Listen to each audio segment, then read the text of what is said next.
إن الحمد لله نحمده ونستعينه ونستغفره ونعوذ بالله من شرور أنفسنا وسيئات أعمالنا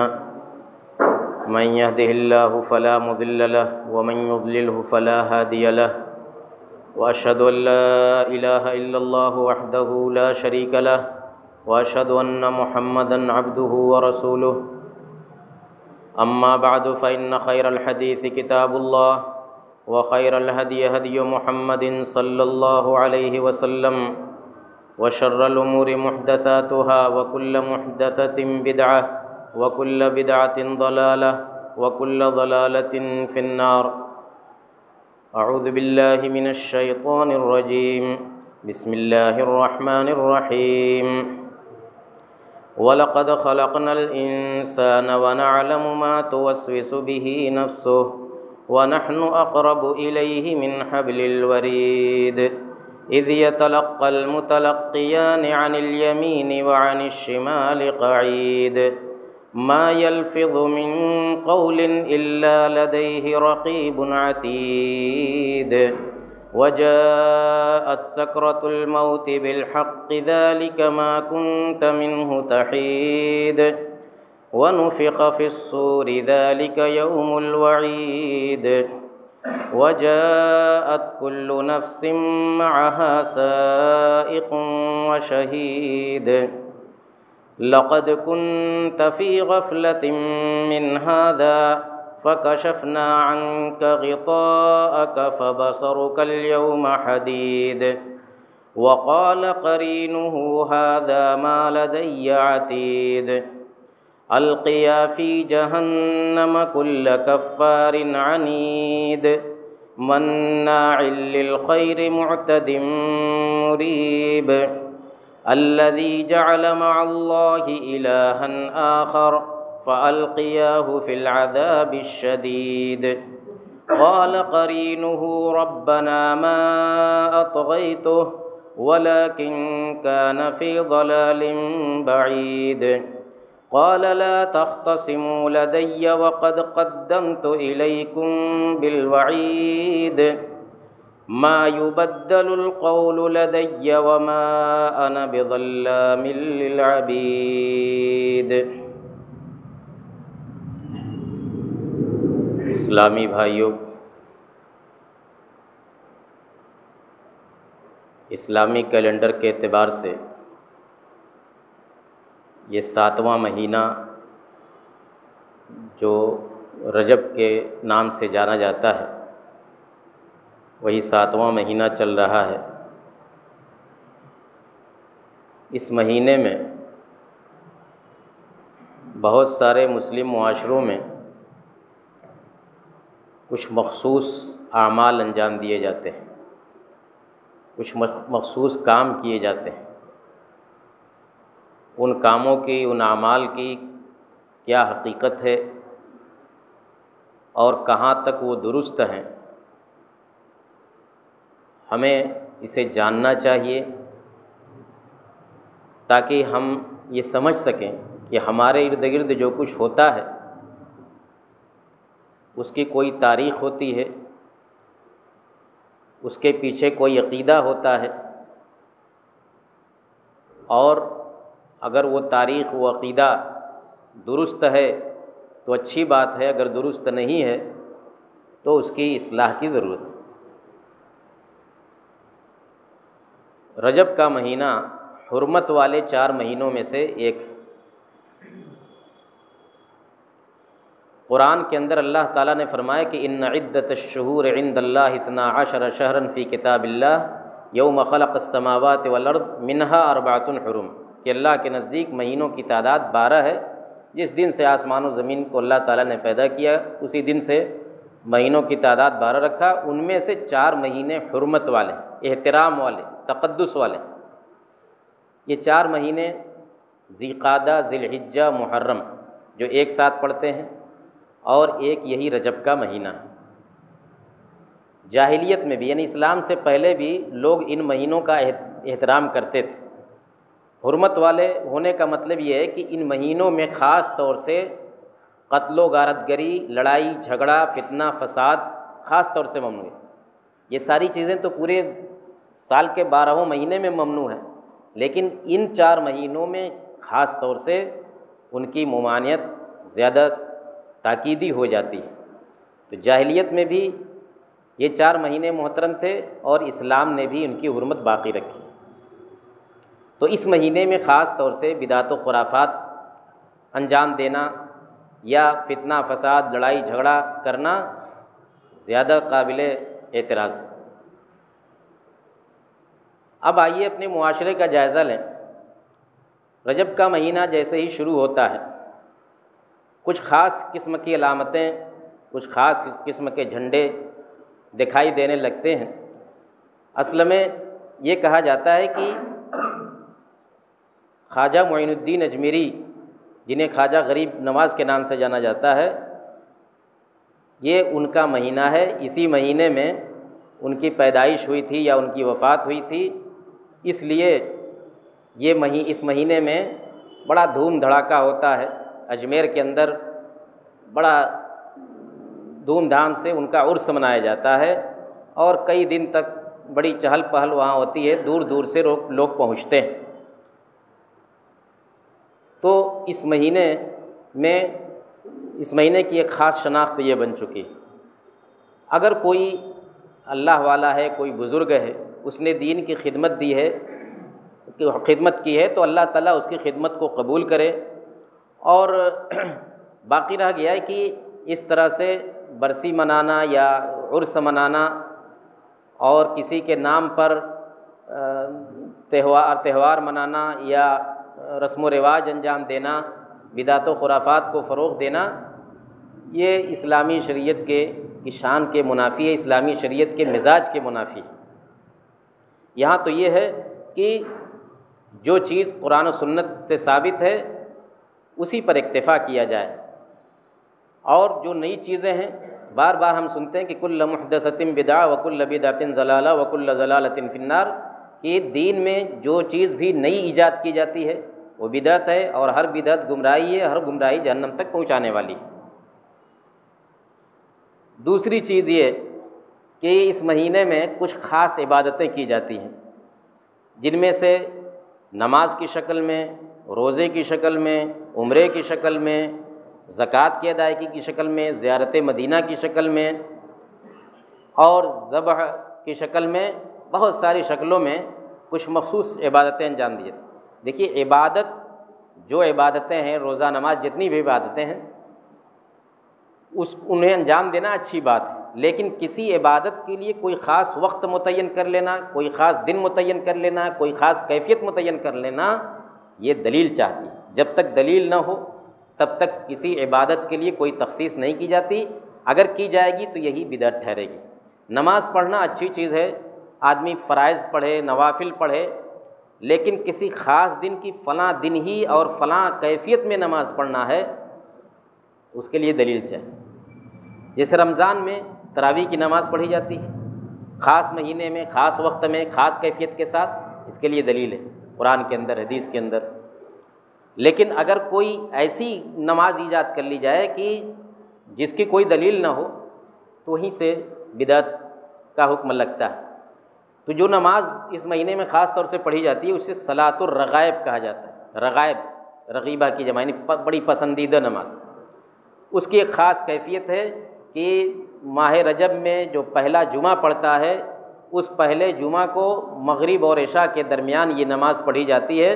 اور اس کی کچھ خاص کیفیت ہے کہ 12 رکعت یہ نماز ہے، اور ہر رکعت میں سورہ فاتحہ کے بعد اتنی مرتبہ فلاں سورہ، اتنی مرتبہ فلاں سورہ، اتنی مرتبہ فلاں سورہ پڑھا جائے گا، اور 2 رکعت کے بعد سلام پھیرا جائے گا، اور نماز سے فارغ ہونے کے بعد فلاں فلاں طرح کی دعائیں کی جائیں گی۔ اسی کو صلاۃ الرغائب کے نام سے موسوم کیا جاتا ہے۔ یہ نماز سراسر بدعت ہے، اور اس سلسلے میں بہت ساری حدیثیں گڑھی گئی، حدیثیں بنائی گئی ہیں، ورنہ آپ جو حدیث کی بنیادی کتابیں ہیں، بخاری مسلم سے لے کر کے مسند احمد وغیرہ تک، کہیں اس نماز کا تذکرہ نہیں پائیں گے۔ یہ 4 اور 5ویں صدی ہجری میں اسے رواج دیا گیا، اور اس نام سے، اس عنوان سے حدیثیں گڑھی گئی۔ اس لیے علماء نے صراحت سے کہا ہے کہ صلاۃ الرغائب نام سے ادا کی جانے والی نماز سراسر بدعت ہے، اور اس سلسلے میں جو حدیثیں بیان کی جاتی ہیں وہ موضوع ہیں، من گھڑت ہیں، اللہ کے نبی صلی اللہ علیہ وسلم سے قطعی ثابت نہیں۔ دوسری عبادت روزے کی عبادت ہے کہ اس میں کچھ خاص ایام میں روزہ رکھا جاتا ہے۔ روزہ بھی ایک اچھی چیز ہے، نفلی روزہ، فرض روزہ رکھا جائے، لیکن جن روزوں کے لیے تحدید کی گئی ہے، نفلی روزوں کی تحدید کی گئی ہے، جیسے محرم کی 10ویں تاریخ کو، 9ویں 10ویں تاریخ کا روزہ، یا عرفہ کے دن کا روزہ، یا 6 عیدی روزے، یہ ساری چیزیں ان کی تحدید ثابت ہے کہ فلاں دن میں انہیں رکھا جائے گا۔ لیکن رجب کے مہینے کے تعلق سے روزہ، خاص طور سے روزہ رکھنے کے لیے کوئی صحیح حدیث آتی نہیں، لہذا اس مہینے کو روزے کے ساتھ خاص کرنا اب وہی بدعت کے زمرے میں پہنچ جاتا ہے۔ اسی طرح سے بعض لوگ اس مہینے میں خاص طور سے عمرہ کرتے ہیں۔ عمرہ بھی ایک اچھی عبادت ہے، لیکن اس کے لیے اگر کسی خاص مہینے میں کرنا، خاص دن میں کرنا، یہ دلیل چاہتا ہے، اور یہ اس کی کوئی دلیل ہے نہیں۔ حدیث کی کتابوں میں آتا ہے کہ ایک مرتبہ عبداللہ بن عمر رضی اللہ تعالیٰ عنہ صحابی رسول، انہوں نے کہا کہ اللہ کے رسول صلی اللہ علیہ وسلم نے 4 عمرے کیے اپنی زندگی میں، جن میں سے ایک عمرہ آپ نے رجب کے مہینے میں کیا۔ حضرت عائشہ رضی اللہ تعالیٰ عنہ نے سنا تو فوراً تردید کی اور کہا کہ اللہ کے رسول نے رجب کے مہینے میں کوئی عمرہ نہیں کیا ہے۔ حالانکہ عبداللہ بن عمر جتنے عمرے کیے اللہ کے نبی صلی اللہ علیہ وسلم نے، عبداللہ بن عمر ان کے ساتھ تھے، لیکن کیسے انہوں نے یہ بات کہہ دی؟ عبداللہ بن عمر رضی اللہ تعالیٰ عنہ کو شاید کوئی نسیان ہو گیا ہو، وہم ہو گیا ہو، اس کی وجہ سے انہوں نے کہا ہو، وہ اس بات سن کر کے خاموش ہو گئے۔ اگر اللہ کے نبی صلی اللہ علیہ وسلم رجب کے مہینے میں عمرہ کرتے بھی تو یہ اس بات کی دلیل نہیں تھی کہ رجب کے مہینے کی کوئی خصوصیت نہیں، عمرہ کسی بھی مہینے میں کسی بھی دن میں کیا جا سکتا ہے، الا یہ کہ اللہ کے رسول بتائیں کہ اس مہینے میں عمرہ کرنا خاص طور سے اس کی فضیلت ہے، جیسے آپ نے رمضان کے تعلق سے بتلایا کہ عمرۃ فی رمضان تعدل حجۃ، اور ایک روایت میں کہ حجۃ میں، کہ رمضان میں عمرہ کرنا میرے ساتھ حج کرنے کے برابر ثواب رکھتا ہے۔ تو یہ حدیث سے ثابت ہے۔ اب اس نیت سے، اس عقیدے سے کوئی آدمی رمضان میں جا کر کے خاص طور سے عمرہ کرے تو کوئی حرج کی بات نہیں ہے، اس لیے کہ یہ چیز ثابت ہے، لیکن رجب کے تعلق سے کوئی اس طرح کی روایت ثابت نہیں ہے۔ اسی طریقے سے کچھ لوگ اس مہینے میں زکوٰۃ خاص طور سے نکالتے ہیں۔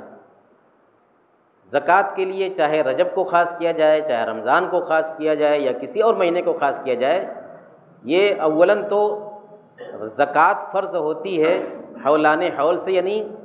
مال کا نصاب ہو اور نصاب پر 1 سال گزر جائے، تو جب سال پورا ہوگا تب زکوٰۃ نکالی جائے گی۔ آپ کے پاس مثلاً ربیع الاول کے مہینے میں آپ کا پیسہ اتنا ہو گیا کہ وہ نصاب کو پہنچ گیا، تو اگلے سال ربیع الاول کے مہینے میں اس کی زکوٰۃ دی جائے گی۔ اگر رمضان میں وہ نصاب کو پہنچا ہے تو 1 سال کے بعد اگلے سال رمضان میں دی جائے گی۔ تو رجب کے لیے، رجب کو خاص کرنا یا رمضان کو خاص کرنا اس کے لیے، زکوٰۃ کے لیے، یہ اس اعتبار سے بھی غلط ہے۔ اور دوسرا یہ کہ اس میں بھی وہی معاملہ ہے کہ کوئی روایت ہو، کوئی دلیل ہو جس سے یہ ثابت ہو کہ اللہ کے رسول صلی اللہ علیہ وسلم نے رجب کے مہینے کو دوسرے مہینوں پر فوقیت دی ہے زکوٰۃ نکالنے کے تعلق سے، تو اچھی بات ہے، لیکن ہے نہیں کوئی ایسی چیز۔ اس کے بعد جاہلیت کے زمانے میں خاص طور سے اس مہینے میں بہت ساری چیزیں انجام دی جاتی تھیں، جن میں ایک عطیرہ، یعنی خاص طور سے اس مہینے میں جانور ذبح کیا جاتا تھا۔ تو حدیث میں آتا ہے کہ لا فرع ولا عطیرہ، کہ نہ تو فرع بھی ایک کہ جو پہلا بچہ پیدا ہوتا تھا جانور سے تو اس کو ذبح کر دیتے تھے اپنے معبودوں کے نام پر۔ تو اللہ کے رسول صلی اللہ علیہ وسلم نے فرمایا کہ نہ تو فرع کے لیے کوئی گنجائش ہے شریعت میں، اور نہ عطیرہ، اور یہی عطیرہ کہتے ہیں اسی رجب کے مہینے میں ذبح کیے جانے والے جانور کو۔ ذبح کرنا اور قربانی کرنا یہ ایک اچھی چیز ہے، اللہ کے نام سے قربانی کی جائے، لیکن کسی خاص دن میں اگر اس کو کیا جاتا ہے تو اس کے لیے بھی دلیل چاہیے۔ سب سے اہم چیز جو اس مہینے میں انجام دی جاتی ہے اور جس سے ہمیں متنبہ رہنے کی ضرورت ہے، وہ 22ویں رجب کو جو امام جعفر صادق کے نام سے کنڈے بھرے جاتے ہیں اور انہیں کنڈوں کا تہوار کہا جاتا ہے۔ آج 21 رجب ہے، کل 22ویں رجب ہے، تو 22ویں رجب کو دیکھیں گے کہ ایک خاص طبقہ اہل تشیع کا وہ اس دن تہوار مناتا ہے، اور کنڈوں کا تہوار اسے کہا جاتا ہے۔ مٹی کے برتن میں کچھ خاص چیزیں پکا کر کے، میٹھی چیزیں، پوری وغیرہ پکا کر کے، اور اس پر کہا جاتا ہے کہ امام جعفر صادق کا یہ نیاز ہے اور ان کے نام سے اس کو کھلایا جاتا ہے۔ یہ رجب کے کنڈے یا امام جعفر صادق کے کنڈے، اس کی کیا حقیقت ہے؟ امام جعفر صادق، ان کا تعلق اہل بیت سے ہے، نبی صلی اللہ علیہ وسلم کے گھرانے سے ہے، لیکن اہل تشیع نے ان کی شخصیت کو ایسا بنا دیا ہے کہ لگتا ہے کہ یہ صرف اور صرف ان کی شخصیت ہے، عام مسلمانوں سے ان کا کوئی تعلق نہیں۔ ان کے نام کو اس موقع پر استعمال کیا جاتا ہے، حالانکہ جعفر صادق رحمۃ اللہ علیہ کے بارے میں جو تفصیل ہے وہ یہ کہ 22 رجب کی تاریخ کا ان سے کوئی تعلق نہیں، نہ تو ان کی پیدائش ہے نہ ان کی وفات 22 تاریخ، لیکن اس کے باوجود 22 تاریخ کو ان کے نام سے کنڈے بھرنا اور ان کے نام سے تہوار منانا، یہ حقیقت میں ایک طرح کا مسلمانوں کو مغالطہ دینا ہے، ایک طرح سے ان کو گمراہ کر کے غلط کام کرانا ہے۔ بات اصل میں یہ ہے کہ 22 رجب کی 22 تاریخ حضرت معاویہ بن ابی سفیان رضی اللہ تعالیٰ عنہ صحابی رسول، یہ ان کی وفات کا دن، اس دن 22ویں رجب کو حضرت معاویہ رضی اللہ تعالیٰ عنہ کا انتقال ہوا تھا۔ یہ لوگ حضرت معاویہ رضی اللہ تعالیٰ عنہ سے خاص طور سے بغض رکھتے ہیں، حالانکہ حضرت معاویہ رضی اللہ تعالیٰ عنہ صحابی رسول ہیں، کاتب وحی، قرآن کی آیتیں نازل ہوتی تھیں تو اللہ کے رسول صلی اللہ علیہ وسلم کچھ خاص صحابہ کو بلا کر کے لکھواتے تھے، ان میں سے حضرت معاویہ رضی اللہ تعالیٰ عنہ۔ اسی طرح سے حضرت معاویہ رضی اللہ تعالیٰ عنہ ام المومنین حضرت ام حبیبہ رضی اللہ تعالیٰ عنہ کے بھائی، جنہیں ہم ام المومنین، مسلمانوں کی مائیں، نبی صلی اللہ علیہ وسلم کی جتنی بیویاں ہیں یہ سب امہات المومنین کہی جاتی ہیں، تمام مسلمانوں کی ماں کا درجہ رکھتی ہیں، تو ماں کا جو بھائی ہوتا ہے اسے ماموں کہا جاتا ہے۔ تو حضرت معاویہ رضی اللہ تعالیٰ عنہ تمام مسلمانوں کے ماموں، صحابی رسول ہیں، کاتب وحی ہیں، اور صحابہ کا کیا مقام و مرتبہ ہے، جو مقام و مرتبہ تمام صحابہ کے بارے میں بیان کیا گیا ہے وہ ان کو بھی حاصل ہے، جو فضل اور جو منقبت دیگر صحابہ کے لیے ہے وہ ان کے لیے بھی ہے، لیکن الگ سے بھی ان کی یہ خصوصیتیں ہیں، کتابت وحی ہے، اور نبی صلی اللہ علیہ وسلم کے گھرانے سے آپ کا تعلق ہونا ہے، اور اللہ کے نبی صلی اللہ علیہ وسلم نے، ترمذی کی روایت ہے، ان کو دعا دی تھی کہ اللہم اجعلہ ہادیا مہدیا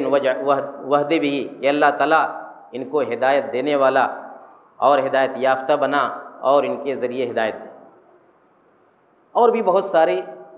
خصوصیتیں، بہت سارے فضائل ان کے لیے خاص وارد ہیں، لیکن ان کو جو دشمنی ہے یہ کہتے ہیں کہ حضرت معاویہ رضی اللہ تعالیٰ عنہ اہل بیت کے دشمن تھے، یہ پوری امت کو اہل بیت کا دشمن کہتے ہیں،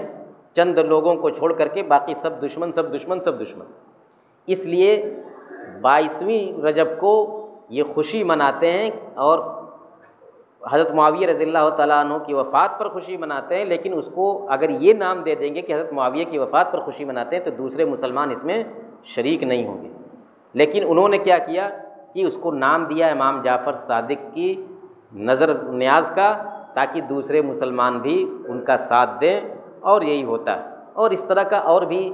یہ حضرات کام کرتے رہتے ہیں، تاکہ شب برات کے تعلق سے بھی، جیسا کہ بار بار آپ سن چکے ہیں کہ اس دن کو مسلمانوں میں فروغ دینے کے لیے اصل میں وہ بھی ان کے ایک امام، ان کے جو مظلومہ ائمہ ہیں ان میں سے ایک امام کا یوم پیدائش ہے، اس دن ان کی خوشی مناتے ہیں، لیکن مسلمانوں میں انہوں نے اس کو شب برات کے نام سے اور کچھ اور دوسرے خوشنما ناموں سے فروغ دے دیا ہے۔ تو ہمیں اس پر متنبہ رہنے کی ضرورت ہے اور اس تعلق سے اپنے گرد و پیش میں نظر رکھنے کی ضرورت ہے کہ کہیں ہم بھی صحابی رسول کی وفات پر جشن منانے میں شریک نہ ہو جائیں۔ ایک اور بہت اہم کام اس مہینے میں انجام دیا جاتا ہے جسے جشن معراج کہا جاتا ہے۔ جشن معراج وہ کیا چیز ہے؟ آپ جانتے ہیں کہ اسراء اور معراج یعنی نبی صلی اللہ علیہ وسلم کو اللہ تعالیٰ نے مکہ سے سفر کرا کر کے بیت المقدس مسجد اقصیٰ پہنچایا اور پھر وہاں سے آسمانوں کی سیر کرائی۔ یہ چیز متفق علیہ ہے، ثابت شدہ ہے، قرآن کے اندر ہے، سبحان الذی اسریٰ بعبدہ لیلا من المسجد الحرام الی المسجد الاقصیٰ الذی بارکنا حولہ لنریہ من آیاتنا۔ تو وہ ایک معجزہ ہے کہ راتوں رات اللہ کے نبی صلی اللہ علیہ وسلم کو مکے سے اٹھا کر کے بیت المقدس پہنچا دیا گیا۔ بیت المقدس جہاں مسجد اقصیٰ ہے اور جو مسلمانوں کا قبلہ اول رہا ہے، تو وہاں آپ کو لے جایا گیا، پھر وہاں سے آپ کو 7 آسمانوں کی سیر کرائی گئی۔ تو یہ جو مکے سے بیت المقدس تک کا سفر ہے اس کو اسراء یعنی رات کا سفر کہا جاتا ہے، اور معراج جو ہے نیچے سے اوپر چڑھنا، تو یہ معراج یعنی پھر بیت المقدس سے جو 7 آسمانوں کی سیر کرائی گئی، اس کی پوری تفصیل جو ہے حدیث کی کتابوں میں موجود ہے۔ اور اسی معراج کی رات میں نمازیں فرض کی گئیں، نمازوں کو فرض کی شکل دی گئی۔ اب یہ واقعہ کب پیش آیا تھا؟ کچھ لوگوں نے اس کے لیے 27ویں رجب کی تاریخ متعین کر لی ہے اور اس تاریخ کو جشن مناتے ہیں، کہتے ہیں کہ جشن معراج۔ اس دن خوب جو ہے مسجدیں سجائی جاتی ہیں، قمقمے لگائے جاتے ہیں، اور اس میں بھی وہ ایک تہوار کی شکل اختیار کر گیا۔ اولاً تو یہ کہ 27ویں رجب کی تاریخ کوئی متعین نہیں، بہت سا اختلاف ہے اس میں کہ رجب یہ اسراء اور معراج کس تاریخ میں ہوئے تھے، دسیوں اقوال ہیں اس سلسلے میں۔ دوسری بات یہ کہ اگر کوئی تاریخ ثابت بھی ہو جائے تو اس تاریخ میں جشن منانا یہ دلیل چاہتا ہے۔ اللہ کے نبی صلی اللہ علیہ وسلم ظاہر بات ہے کہ اسراء اور معراج کے بعد کچھ نہیں تو 10 سال 12 سال بقید حیات رہے، آپ نے کبھی اس کا جشن نہیں منایا، کبھی اس کا جو ہے یہ نہیں کہ ہاں یہ آج اسراء و معراج کی تاریخ ہے، 1 سال گزرا 2 سال گزرا اس دن جشن منایا جائے، کبھی آپ نے نہیں کیا۔ اگر واقعی وہ جشن منانے کی چیز ہے، جشن منانے کا دن ہے، تو سب سے پہلے اللہ کے رسول صلی اللہ علیہ وسلم مناتے ہیں۔ یہ سب ظاہری چیزیں مسلمان لے کر کے اسی میں پڑے رہتے ہیں، اور جو چیز ثابت ہیں فرائض نوافل اور کرنے کے کام جو ہیں ان سے غفلت میں پڑے رہتے ہیں، اور جو بدعت و خرافات ہیں جن کی کوئی حیثیت نہیں، جن کے پیچھے کوئی دلیل نہیں، اس میں اپنی ساری صلاحیت صرف کر کے یوں کہیے کہ ایک طرح سے امت کو بدنام کرنے کا سبب اور ذریعہ بنتے ہیں۔ لہذا ہم بحیثیت مسلمان اپنی آنکھیں کھلی رکھیں اور یہ جانیں کہ جو کچھ ہوتا ہے کیوں ہو رہا ہے اور اس کے پیچھے کیا تاریخ ہے اور کس نام سے یہ کام انجام دیے جاتے ہیں، تاکہ اس میں جو صحیح ہے، اگر کوئی چیز صحیح ہے تو ہم بھی اس کو اپنائیں، اور اگر صحیح نہیں ہے تو لوگوں کو اس کے تعلق سے آگاہ کریں اچھے ڈھنگ سے، اور اچھے اسلوب میں بتائیں لوگوں کو کہ یہ کام کرنے کا ہے اور یہ کام کرنے کا نہیں ہے۔ اللہ رب العالمین ہمیں اس کی توفیق عطا فرمائے اور سنت پر قائم رکھے اور ہر طرح کے بدعت و خرافات سے محفوظ رکھے، آمین۔ وآخر دعوانا ان الحمد للہ رب العالمین۔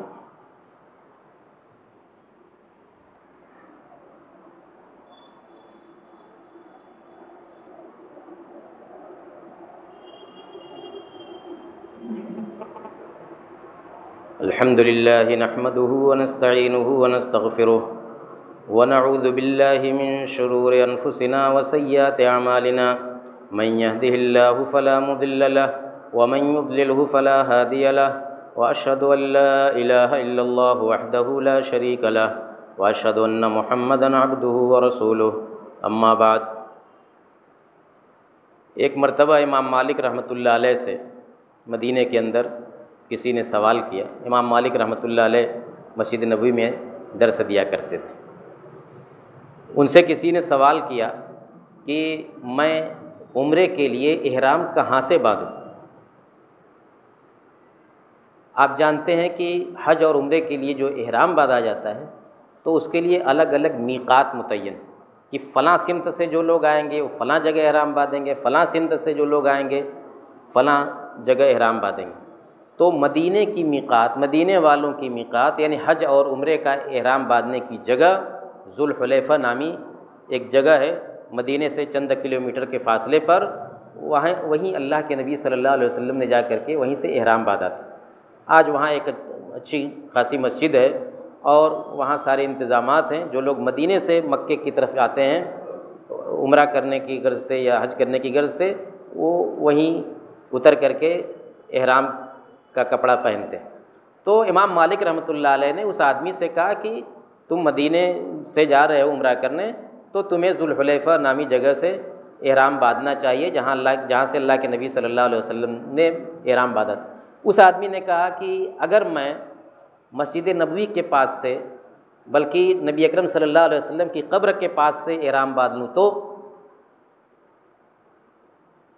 امام مالک نے کہا کہ مجھے ڈر ہے کہ تم فتنے میں مبتلا ہو جائے، تم کسی عذاب میں مبتلا ہو جائے۔ اس آدمی نے کہا کہ اس میں کون سے فتنے کون سے عذاب کی بات ہے؟ ارے یہی نہ ہے کہ چند کلومیٹر کا چند میل کا اضافہ میں کر لوں گا تو اس سے فتنہ کہاں لازم آتا ہے؟ تو امام مالک رحمۃ اللہ علیہ نے کہا کہ اس سے بڑا فتنہ کیا ہو سکتا ہے، اس سے بڑی آزمائش کیا ہو سکتی ہے کہ تم یہ سمجھتے ہو کہ میں اس نیکی کو میں نے پا لیا جس نیکی کو اللہ کے رسول صلی اللہ علیہ وسلم نے چھوڑ دیا، نظر انداز کر دیا۔ اگر یہ نیکی کی چیز ہے کہ احرام کی جگہ سے چند کلومیٹر کا اضافہ کر کے وہاں سے احرام باندھا جائے تو یہ اچھی چیز ہے۔ اگر اچھی چیز ہوتی تو اللہ کے رسول صلی اللہ علیہ وسلم اس کو کیے ہوتے۔ گویا کہ آپ نے ایک اچھی چیز جان بوجھ کر کے چھوڑ دی، آج تم کو پتہ چلا کہ یہ چیز اچھی ہے تو تم یہ کرنے جا رہے ہو۔ کہا کہ اس سے بڑا فتنہ کیا ہے؟ اللہ تعالیٰ نے قرآن میں فرما دیا کہ فَلْيَحْذَرِ الَّذِينَ يُخَالِفُونَ عَنْ أَمْرِهِ أَن تُصِيبَهُمْ فِتْنَةٌ أَوْ يُصِيبَهُمْ عَذَابٌ أَلِيمٌ، کہ جو لوگ نبی اکرم صلی اللہ علیہ وسلم کے حکم سے روگردانی کرتے ہیں انہیں ڈرنا چاہیے، جو نبی صلی اللہ علیہ وسلم کے حکم کی خلاف ورزی کرتے ہیں انہیں ڈرنا چاہیے کہ کہیں ان کو کوئی فتنہ نہ پکڑ لے یا دردناک عذاب میں نہ مبتلا کر دی جائے۔ تو میرے بھائیو، شریعت کا یہ مزاج ہے کہ اللہ کے نبی صلی اللہ علیہ وسلم نے جو چیز جس طرح سے کر دیا، امت کو بتا دیا، یہ دین مکمل ہو گیا۔ الیوم اکملت لکم دینکم واتممت علیکم نعمتی، یہ دین مکمل ہو گیا اور نبی صلی اللہ علیہ وسلم کے ہاتھوں مکمل ہوا ہے۔ اور نبی صلی اللہ علیہ وسلم نے یہ بھی جاتے جاتے فرما دیا کہ من عمل عملا لیس علیہ امرنا فہو رد، جس نے کوئی ایسا کام کیا جو ہمارے طریقے پر نہیں ہے تو وہ کام رد کر دیا جائے گا، لوٹا دیا جائے گا، وہ ناقابل قبول ہوگا۔ یہی صاف ستھری شریعت اور یہی صاف ستھرا اسلام ہے۔ اسلام میں یہ سب ڈول بھاجے اور عرس اور قوالی اور یہ دنیا بھر کے تماشے، ان کی کوئی، اسلام ایک سادہ دین، اسلام ایک نہایت آسان دین ہے۔ اسی دین پر ہمیں قائم اور دائم رہنے کی ضرورت ہے۔ اللہ رب العزت ہمیں اس کی توفیق عطا فرمائے۔ اللہم اعز الاسلام والمسلمین، اللہم اعز الاسلام والمسلمین واخذل الکفرۃ والملاحدۃ والمبتدعۃ والمشرکین، اللہم الف بین قلوبنا واصلح ذات بیننا وانصرنا علی عدوک وعدونا، اللہم فرج ہم المہمومین ونفس کرب المکروبین واقض الدین عن المدینین واشف مرضانا ومرضى المسلمین وفك أسر الماسورين برحمتك يا أرحم الراحمين۔ سبحان ربك رب العزة عما يصفون وسلام على المرسلين والحمد لله رب العالمين۔